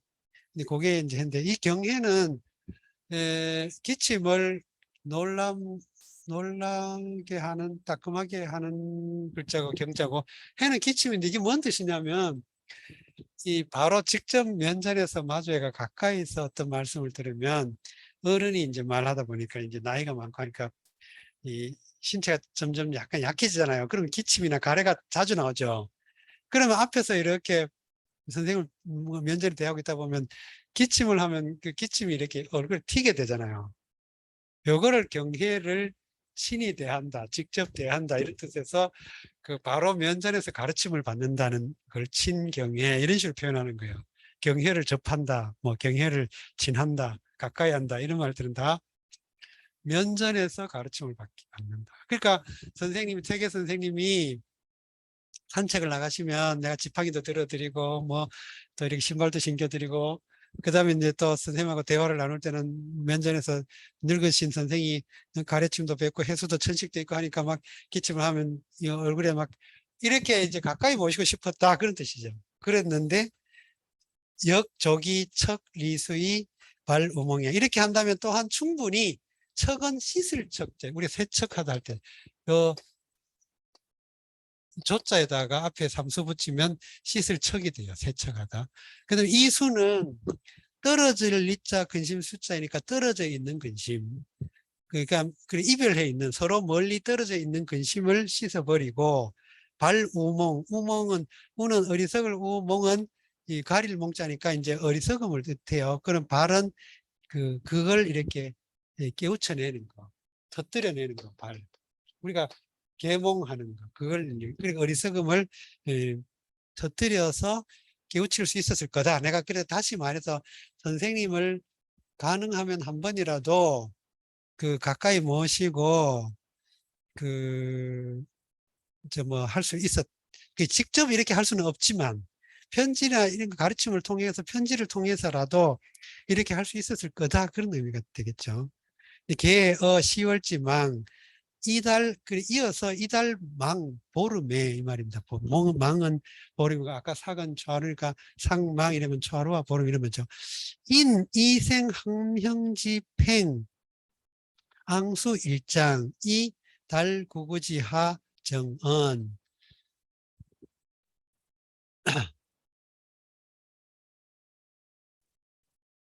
그 이제 10월지만 그러면 이달 보름에 이 말이죠. 인은 인하다, 그러니까 누구누구를 인해서 이런 뜻이고, 이생함형집행 그러면 이 함형이라고 하는 사람 이런 뜻이야. 생은 이제 벼슬 뭐 안 하고 아주 젊고 조금 이렇게 거리가 약간 먼 사람은 아무개 이런 의미로 생자를 붙입니다. 성 뒤에. 그러면 이름은 함형이라는 뜻이죠. 그러면 이 함형이라는 사람의 요 글자는 사람 인별의 평할 평자인데 요거는 발음이 팽 그래가지고 불일팽 그래가지고 하인 뭐 부리는 사람 이런 뜻입니다. 근데 그 이 한 명의 하인 종을 통해 가지고 앙수 일장, 그냥 앙은 우를 앙자고 수는 닦을 수고 이런 한일자지만 장은 글장 장이라고 문서장 뭐 그러죠. 그러면 앙수 일장 그러면 이제 내가 이 한 명의 종을 시켜서 글 하나를 보낸다. 글 하나를 보내가지고 이 달 구구지 하점 나의 이 구구한 감정을 심정을 이르게 하려고 했습니다. 뭐 그런 뜻이에요. 시간이 다 됐죠. 네. 그래서 이 내용들을 보면 지금 이제 소상하게 자기가 이제 그 마지막 편지를 주고받은 전말에 대해서 한 겁니다. 그러니까 10월 15일에 편지를 받고 거기에 대해서 또 이제 고봉 스스로도 뭔가 글을 좀 써가지고 수료해가지고 전달하려고 했는데 이걸 미처 태계 선생님이 받아가지고 읽지도 못하고 돌아가셨다고 돼 있어요. 뒤에 이어서 보면 이제 그 후손이 그 이제 아래 사람들이 그 글을 받아가지고 옆에 뒀는데 기가 떨어지기 전까지도 두고 읽어드리지를 못했다. 차마 마지막으로 그랬던 기록이 있습니다. 그러고 나서 그 이제 관계를 이제 설명하고 나서 이제 태계 선생을 읽고 나서의 어떤 그런 그 서운함, 안타까움 이걸 이렇게 쭉 수료하는 건데 문장 표현이 굉장히 화려하고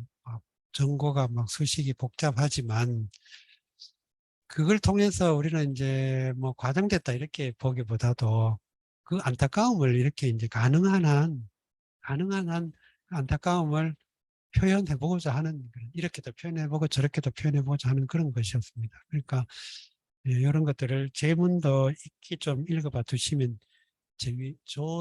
말하고 뭔가 좀 의미가 있어요.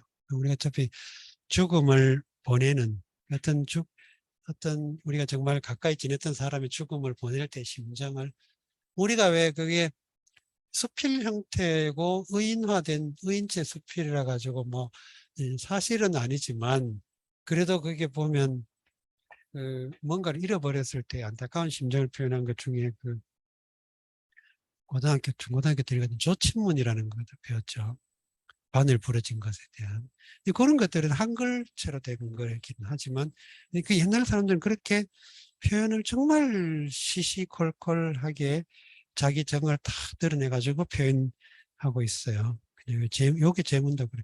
이런 거 기대선 선생이 태계 선생에 대해서 쓴 제문은 정말 그것도 그렇게 어렵지 않습니다. 다른 후기로 내려갈수록 정말 복잡한 그런 표현을 막 기기 묘묘한 표현을 막 찾아 쓰고 이랬는데 고봉집에 있는 이 제목은 그렇게 까다롭거나 그렇게 문장도 까다롭지 않고 또 전고도 그렇게 화려하지 않고 비교적 그래도 조금만 자전차나 노력하면 해석할 수 있을 정도로 좀 괜찮은 근데 그러면서도 아주 그 정을 잘 표현했기 때문에 좀 우리가 이런 거는 모범적인 명문으로서 한번 읽어보심직한 그런 글이라고 할 수 있겠습니다. 자, 내용이 그 시간이 없는 관계로 이런 글이다 하는 정도로만 해주시기 바랍니다. 감사합니다.